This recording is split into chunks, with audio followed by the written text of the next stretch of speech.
5 secondi per l'attacco di Bologna con Cordinier che prova ad andare fino in fondo, alza la parabola, errore, tocca rimbalzo, Bacco per Mannion, anche lui piedi per terra, bersaglio, Nico Mannion con la maglia di Trieste, anche Hackett in campo per la Virtus, subito per Wims, piedi a posto, Kyle Wims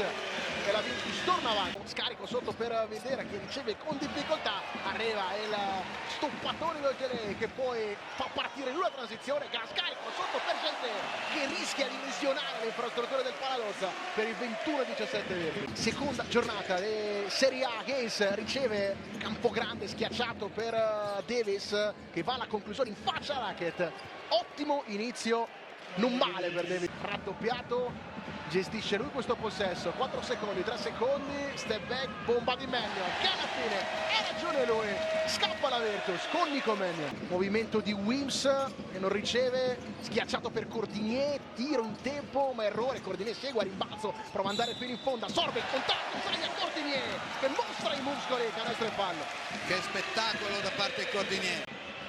A difendere Bartoli, un po' di difficoltà per questo attacco dei biancorossi, la risolve il migliore dei modi Frank Bartoli, altra bomba realizzata con Bartoli contro Hackett, è pronto un doppio blocco, alla fine arriva quello di Videra, 6 secondi, 5 secondi, Gaines palleggia, va alla conclusione, il tempo giusto per segnare il -2, Frank Gaines protagonista. Sicuramente essere importante per questa squadra, anche lui triestino Doc, credo che sia un bel orgoglio per lui. Gaines, bomba in faccia a Belinelli, mette la testa avanti al Paladozza Trieste, attacco Virtus dopo l'errore di Jaité sotto canestro,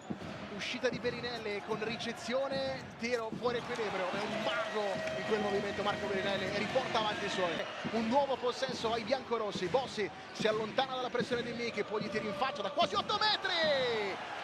Anche Stefano Bossi in partita, Gaines può ricevere il pallone, prende un altro tiro, Gaines finisce a terra, non c'è fallo, secondo gli arbitri, Belinelli in posizione di fuorigioco, 70 pari al Paladozza, a 7 invece la Virtus, blocco ancora di Bacco, meglio di inventarsi qualcosa, stoppatona di Spencer, Tapin, Bacco,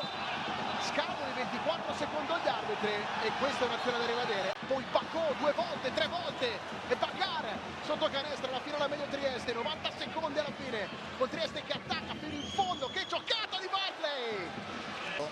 E in questo momento qua è chiaro che Bologna porta a casa la partita. Vince la Virtus, 85-80 su Trieste, 2-2.